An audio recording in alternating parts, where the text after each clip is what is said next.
and they get Gathoni North and Gathoni South because I mobilize the coffee farmers against the affordable housing. So the president account I did that because I have support for the local farmers. So they wanted to take 20 acres to do affordable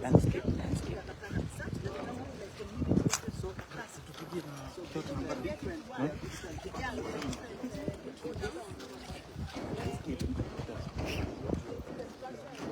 Shoot the landscape.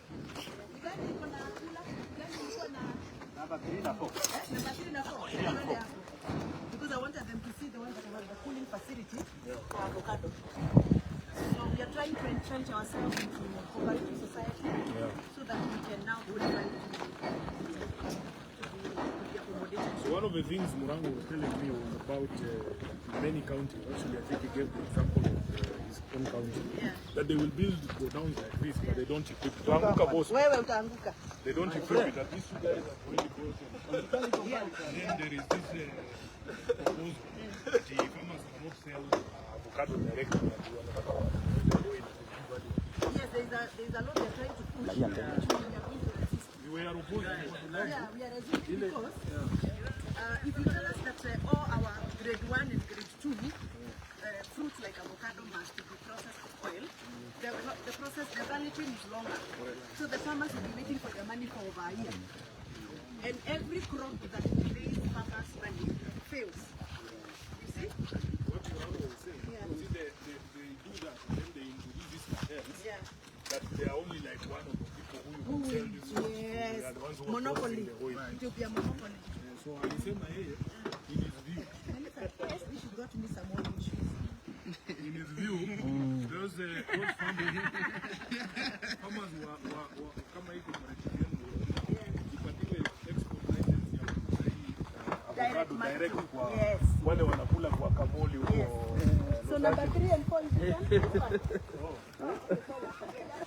wanataka iende straight. Unajua kwa kamoli wewe.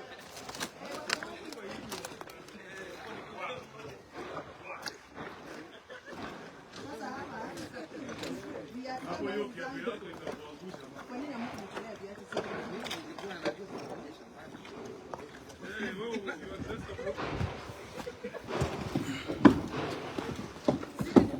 Babu anataka nibebe. Amesisitiza sana. Chapitia pande hiyo mwisho. Finally, mimi ni mtu wa Gishagi. So all of them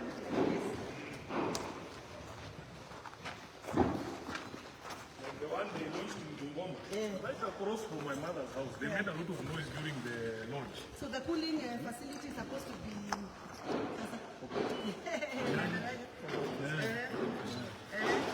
waletea sasa wale MPs wenye wako kwa mita yako. Wale wa wangu Wewe ni Nairobi? Yeah. Ah, very good. But. Ah, okay. When you are Babu. Aladwa.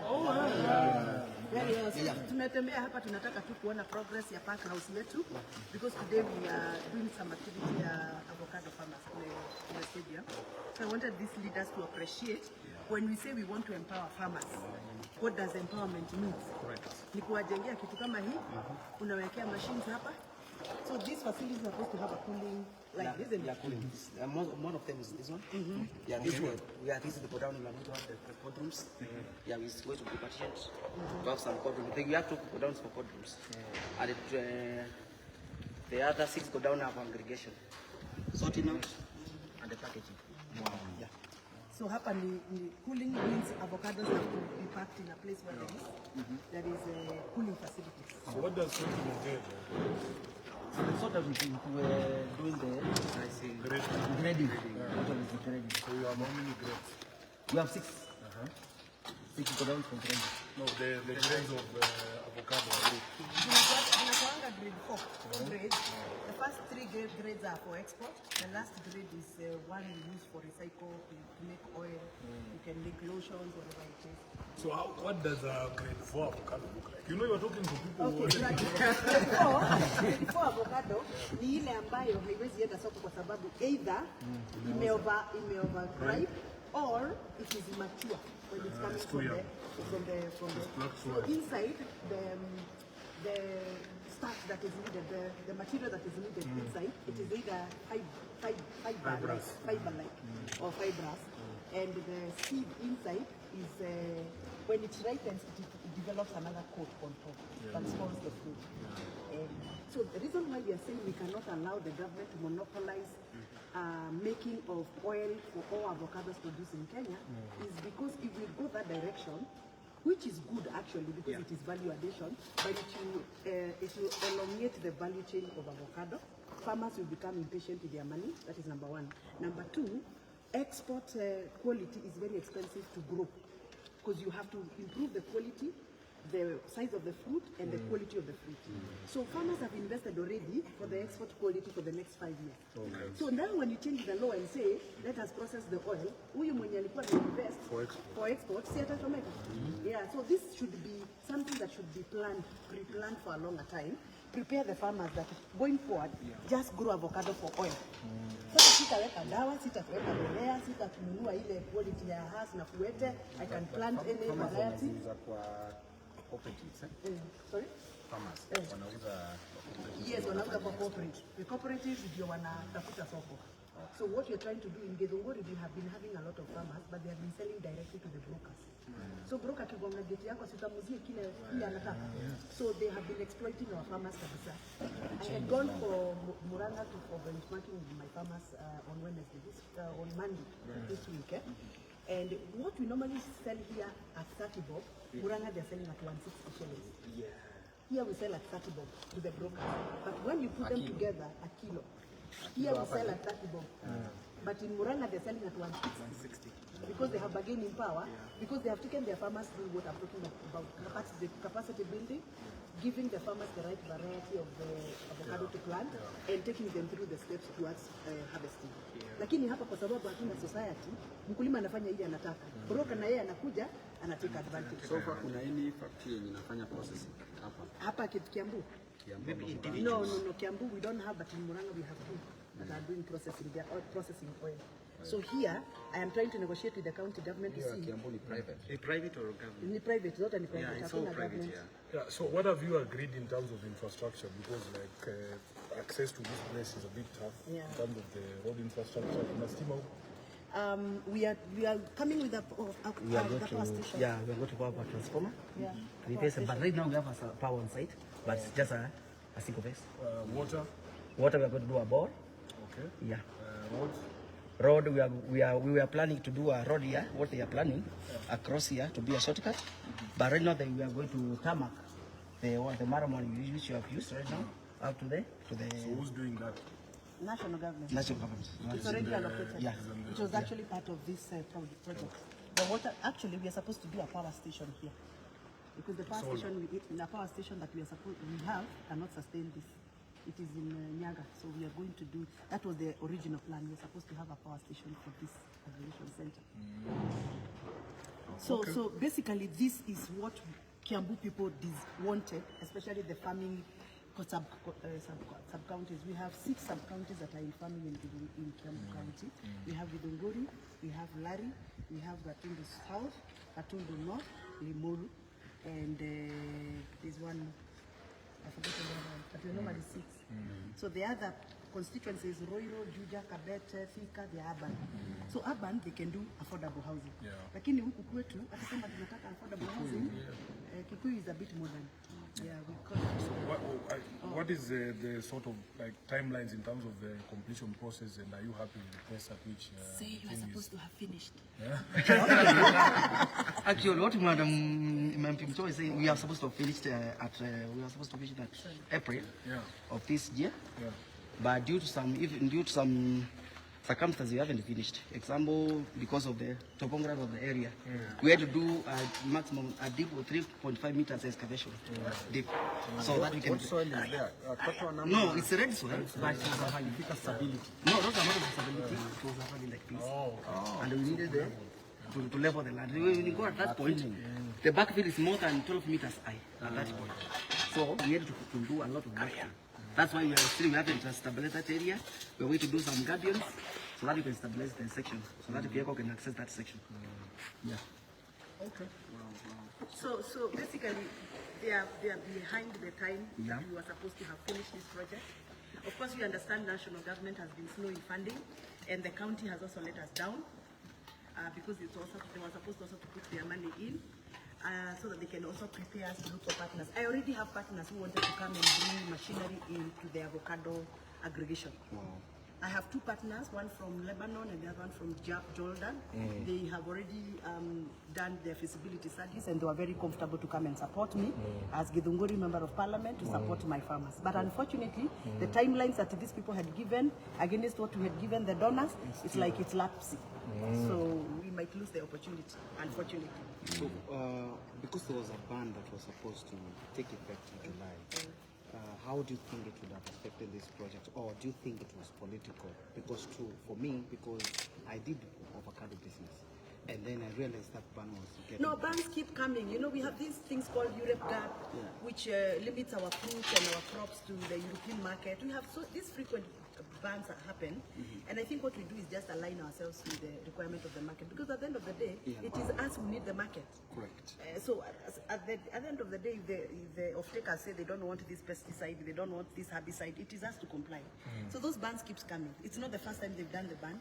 In fact, we had been banned from the market because we harvested immature fruits, and there was a proof.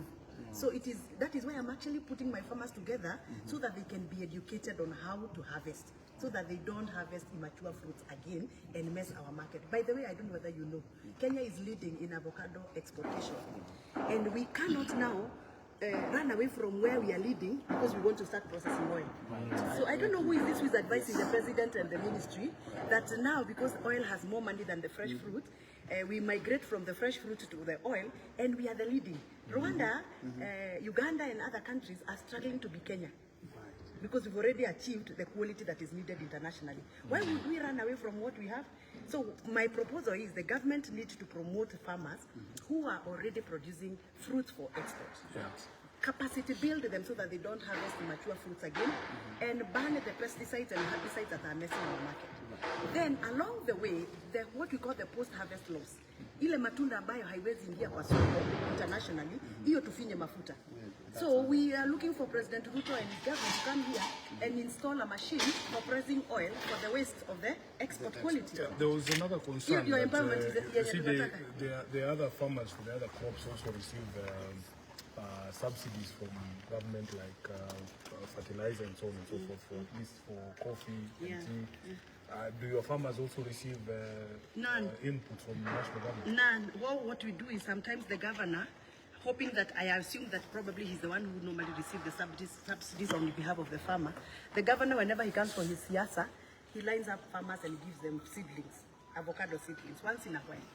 But in terms of other input, I've not seen anything. And by the way, those seedlings in Yanapatiana, because he does it politically, they end up being sold to the farmers at a cost. So but there's a simple way to do it. You can have a register of all your farmers, and you just give the seedlings directly. That is why I'm actually launching this cooperative society, so that we can get bargaining power. We start asking the ministry, can you give us our share of seedlings? Like I think 2 days ago I spoke to Minister Kagwe. I told him I need avocados, and he promised that he's going to give me 10,000 pieces once the rains come. Because right now, if you give farmers today and there are no rains, the seedlings are going to die. So I am happy that now when we have a cooperative society, we are able to bring our collective power of bargain. And I think that's why we are launching the society.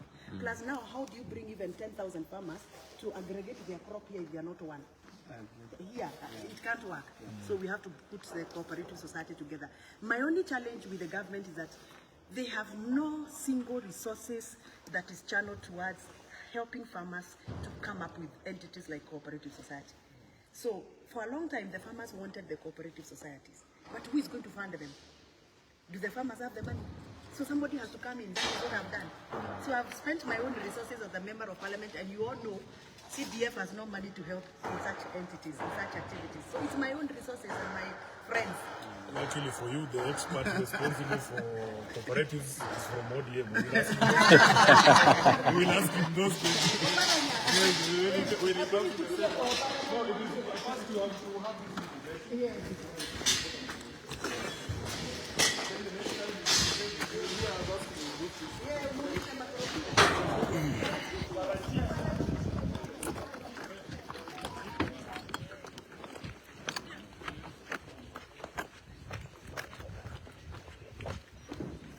Deuri, come. Para que atrapalhe a câmera. Pole.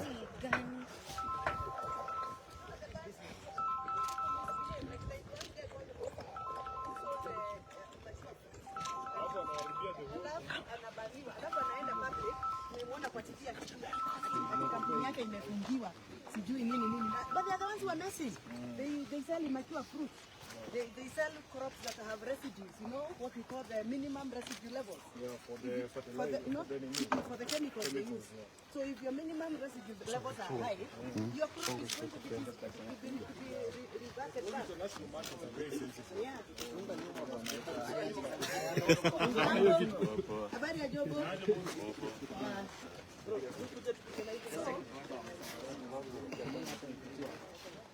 You know, in Chile, we don't appreciate agriculture. Because after importation in tunafanya of the things that we do, I'm surprised that we can get credit from it. Can you imagine? We are getting Maniambia. Let me tell you, Senator, the reason why we need to take over this government as a young leader is because we have to practice reality. I can't imagine that we are bringing eggs from Uganda. I can't imagine. I just can't imagine.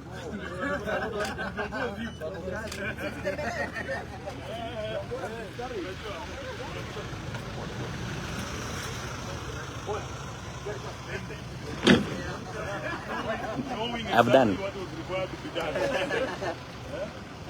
This one, you are able to get the